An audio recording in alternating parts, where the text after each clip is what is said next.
Hello guys, स्वागत है आप सबका। तो आज हम बात करेंगे अदानी टोटल गैस की, और एक बड़ी खबर निकल कर आई है उसके बारे में हम बात करेंगे कि सीएनजी के प्राइस जो है कुछ कंपनी ने बढ़ाए हैं मतलब। और साथ साथ हम ये भी देखिए इस खबर से जो है इसको फ़ायदा हो सकता है। डेफिनेटली इसका भी बिजनेस यही है, नेचुरल गैस का ही, और मतलब कि सप्लाई चेन का। तो वो कंपनी ने प्राइस बढ़ाई है तो ये भी प्राइस बढ़ा सकती है। और बात यह है कि अभी इसके प्राइस के अंदर कुछ इसका इफेक्ट नहीं दिख रहा है, तेज़ी नहीं आ रही है। ऐसा क्यों, वो भी हम देखेंगे और चार्ट के ऊपर भी हम चर्चा करेंगे। अभी यहाँ पर जो है पहले तो खबर देख लेते हैं कि महंगाई की एक और मार, अब सीएनजी के दाम बढ़े, चेक करें रेट लिस्ट। तो वो हम देख लेते हैं कि राष्ट्रीय राजधानी और आसपास के शहरों में सीएनजी की कीमत में शनिवार को ₹1 की प्रति किलोग्राम की बढ़ोतरी की गई, और ये इसका काफ़ी इफेक्ट पड़ सकता है। ये मूल्य वृद्धि सब्सिडी वाली प्राकृतिक गैस की आपूर्ति में कमी आने के बाद की गई है।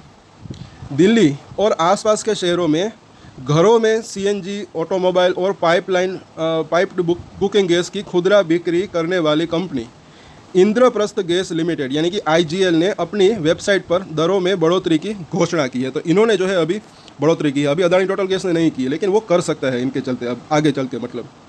अब आगे देखते हैं कि दिल्ली में कितनी कीमत है। तो दिल्ली में सीएनजी की कीमत पहले जो है ₹74 के आसपास थी, वो बढ़कर ₹75 के आसपास किलोग्राम हुई। और जबकि नोएडा में और ग्रेटर नोएडा और गाज़ियाबाद में ये दर 78.70 रुपये से बढ़कर 79.70 रुपये के आसपास प्रति किलोग्राम पहुंच गई। हालांकि पाइप से आपूर्ति वाली घरेलू गैस की कीमतों में अभी तक जो है कोई बदलाव नहीं हुआ है, ये भी यहाँ पर जान लें। आईजीएल ने वृद्धि का कारण नहीं बताया है। हालांकि सूत्रों का कहना है कि घरेलू आपूर्ति में गिरावट के बाद कंपनी को अब अधिक आयातित गैस खरीदनी पड़ रही है। जमीन और समुद्र तल से निकाली गई प्राकृतिक गैस को वाहन चलाने के लिए सीएनजी में बदला जाता है, लेकिन ओएनजीसी के घरेलू क्षेत्रों से आपूर्ति सीएनजी की मांग के अनुरूप नहीं रही है। ओएनजीसी क्षेत्रों से प्राप्त गैस आईजीएल की सीएनजी मांग का 66 से 67% है। शेष गैस का आयात करना पड़ता है, मतलब कि वो आयात करना पड़ता है। थोड़ी सी डिमांड और सप्लाई में जो है ये डिफरेंस यहाँ पर हुआ, इसी वजह से ये प्राइस इंक्रीज हुआ होगा। और सूत्रों ने बताया कि घरेलू गैस यानी कि पीएनजी के लिए घरेलू गैस आपूर्ति को प्राथमिकता दी गई है, और इसलिए इस खंड में कोई भी बढ़ोतरी नहीं है। हालांकि गुरुग्राम में सीएनजी की कीमतों में कोई बदलाव नहीं हुआ है, क्योंकि यहाँ सेवा एक अलग कंपनी द्वारा की जाती है। अन्य शहरी गैस खुदरा विक्रेताओं ने अभी तक कीमतों में किसी बदलाव की घोषणा नहीं की है।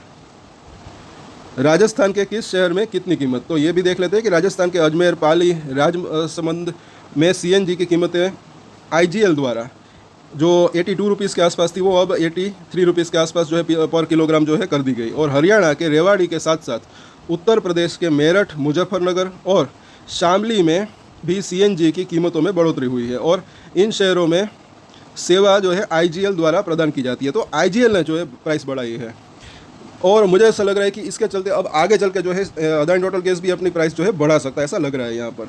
और अब इसका चार्ट के ऊपर चर्चा करते हैं। और एक चीज़ है कि डेफिनेटली अगर ये अदानी टोटल गैस भी अपने सीएनजी के प्राइस बढ़ाती है तो उससे जो है कंपनी को फ़ायदा हो सकता है। और बात करें कि अभी इसके शेयर प्राइस के ऊपर इसका इफेक्ट क्यों नहीं पड़ रहा, क्योंकि मुझे ऐसा लग रहा है कि देखिए ये एक जो है मोमेंटम की बात है। अभी ₹1 प्रति किलोग्राम अगर सीएनजी के प्राइस बढ़ते भी है या फिर उससे ज़्यादा कम, तो भी कंपनी के रेवेन्यू और प्रॉफिट के अंदर अच्छा फ़र्क पड़ सकता है।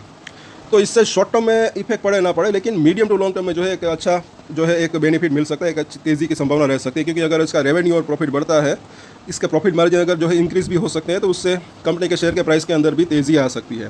लेकिन शॉर्ट टर्म की बात करें, क्योंकि अभी थोड़ा सा जैसे कि हमने बात की थी, अभी भी वीकनेस जैसा यहाँ पर माहौल दिख रहा है टेक्निकल चार्ट की बात करें तो। लेकिन हाँ, अगर बाउंस बैक की भी संभावना जो है हो सकती है। ₹900 के करीब आज ही पहुँचा था, ये ₹909 के आसपास का लो बनाया था। और इसका रीज़न ये है कि काफ़ी दिनों से ये अभी नीचे आ रहा है, तो हो सकता है कि हल्का सा बाउंस बैक आए, उसके बाद वापस से थोड़ी सी गिरावट भी आने की संभावना रह सकती है। लेकिन हम यहाँ पर जो है क्या देखते हैं, आरएसआई, इसके ऊपर हमारी डेली नज़र रहती है। अगर आप नए हैं इस चैनल के ऊपर तो सब्सक्राइब जरूर कर लें हमारे चैनल को। इसके ऊपर हम डेली टेक्निकल चार्ट के ऊपर एनालिसिस करते हैं। आज के दिन क्या हुआ, ₹909 के आसपास का लो बनाया, उसके बाद ये बाउंस बैक दिया, अभी ₹900 के आसपास नहीं गया। यहाँ पर हम देखें ये ट्रेंड लाइन जो है ₹850 के आसपास, वहाँ पर इसको सपोर्ट मिल सकता है। लोअर हाई की ट्रेंड लाइन है, यहाँ पर इसका ब्रेकआउट हुआ था, उसके बाद अच्छी खासी तेज़ी भी आई थी। अभी भी प्राइस इसके ऊपर है, स्ट्रेंथ बनी हुई है। तो इस लेवल के आसपास अगर आता है तो वहाँ पर इसको एक सपोर्ट मिल सकता है, वापस से एक बाउंस बैक आ सकता है इसके अंदर। और बुलिंजर बैंक को ज़रा देखें। हालांकि जैसे कि हमने देखा, जब ये 1000 रुपये के ऊपर था तभी मैंने बोला था कि इसके अंदर गिरावट आ सकती है। ऑलमोस्ट 10% के आसपास की गिरावट आ चुकी है इसके अंदर। 100 रुपये से आसपास जो है ये गिरा है। वो वीडियो भी अभी भी मौजूद है, आप देख सकते हैं। अगर आप नए हैं इस चैनल के ऊपर तो सब्सक्राइब जरूर कर लें हमारे चैनल को। और अभी भी मुझे ऐसा लग रहा है कि ये नीचे की आने की संभावना हो सकती है। बुलिंजर बैंक की ज़रा निचली लाइन देखिए, ये पहले ऊपर आ रही थी, अब ये थोड़ी सी नीचे कर्व ले रही है। तो यहाँ पर भी ऐसे संकेत मिल रहे हैं कि ये नीचे जाने की संभावना हो सकती है। हाँ, बीच में बाउंस बैक भी आ सकता है, ऐसा नहीं है, बिकॉज की काफ़ी दिन हो गए लगातार ये थोड़ा थोड़ा करके नीचे आ रहा है, तो हल्का सा एक बाउंस बैक भी बीच में आ सकता है। और MACD को देखें तो इसके अंदर भी जो है अभी भी ये बेरिश क्रॉसओवर बरकरार है। और आगे हम देखें RSI, ये काफ़ी इंटरेस्टिंग दिख रहा है, 44 के आसपास पहुंच चुका है। तो अगर नीचे में 50 से 100 रुपये तो नहीं बल्कि 70 रुपये के आसपास की अगर गिरावट आती भी है तो वहाँ पर RSI जो है वो 30 के आसपास आ सकता है। और अगर 30 या 30 के नीचे जाता है RSI तो वापस एक अच्छा खासा बाउंस बैक वहाँ से आ सकता है, जैसे कि यहाँ पर था पिछली बार। तो एक हिस्ट्री जो है वो रिपीट हो सकती है।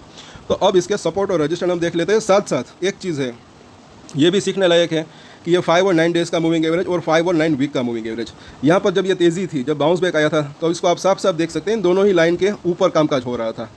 तो ये जो है दोनों ही मूविंग एवरेज काफ़ी इंपॉर्टेंट भी हो सकती है शॉर्ट टर्म की अगर हम बात करें तो। अभी इसके नीचे कामकाज हो रहा है, तो इसके ऊपर निकलता है, वहाँ पर टिकता है 1-2 दिन, फिर इसके अंदर स्ट्रेंथ वापस आ सकती है, फिर वापस से तेज़ी की संभावना रह सकती है। लेकिन तब तक के लिए या तो कंसोलिडेशन या तो प्रॉफिट बुकिंग हो सकती है। और नीचे में अगर किसी को खरीदना है तो सपोर्ट के ऊपर आप नज़र बना के रख सकते हैं।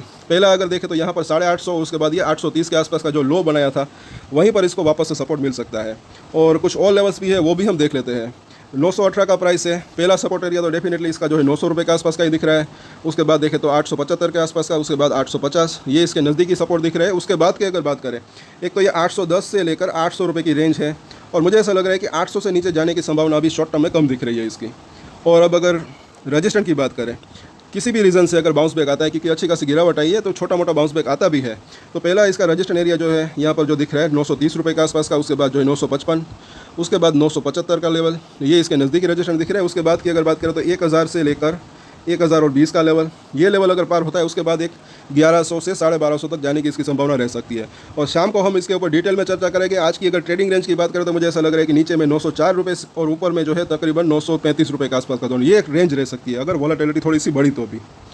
और आगे जो है वो भी, ये क्या अदानी टोटल गैस भी अपने CNG प्राइस के अंदर बढ़ोतरी करती है नहीं, वो भी देखना बनता है। कर सकती है बढ़ोतरी ऐसा मुझे लग रहा है, लेकिन कितनी बढ़ोतरी करती है, अगर बढ़ोतरी करती है तो वो भी जो है देखना बनता है। तो उसके ऊपर भी हम चर्चा करेंगे। वो न्यूज़ भी हो सकता है कि जल्द ही आ सकती है। और अब अगले महीने इसके Q1 के रिजल्ट भी अगले महीने आ सकते हैं, या फिर उसके बाद के महीने में शुरुआत में ही, मतलब कि वो भी जल्दी ही आ सकते हैं। तो उसके ऊपर भी आई थिंक जो है बाजार की नज़र रहेगी। और रिजल्ट तो अच्छे ही आ सकते हैं अगर कुछ पॉजिटिव सरप्राइज न्यूज़ उसके अंदर आ गई, प्रॉफिट या रेवेन्यू के अंदर अनुमान से ज़्यादा अगर बढ़ोतरी देखने को मिले तो एक अच्छी तेज़ी भी आने की संभावना रह सकती है। तो शाम को इसके ऊपर डिटेल में चर्चा करेंगे बाजार बंद होने के बाद। तब तक के लिए अगर आपकी इसके अंदर होल्डिंग है तो सब्सक्राइब जरूर करें हमारे चैनल को। इसके ऊपर हम डेली टेक्निकल चार्ट के ऊपर एनालिसिस करते हैं दोस्तों, और शेयर भी जरूर करें हमारे वीडियो को, और लाइक भी जरूर करें। और एक स्टैंडर्ड डिस्क्लेमर जो कि मैं हमेशा देता हूँ, आप कोई भी ट्रेड ले उससे पहले अपनी रिसर्च करें, अपने फाइनेंशियल एडवाइजर की सलाह लें, उसके बाद ही कोई डिसीजन ले। और डिसीजन ले तो उसकी जिम्मेदारी मेच्योरिटी के साथ खुद ही ले। ये वीडियो मैंने एजुकेशन पर्पस के लिए बनाई, मेरी तरफ से कोई भी बाय या सेल की रिकमेंडेशन नहीं है। Thank you.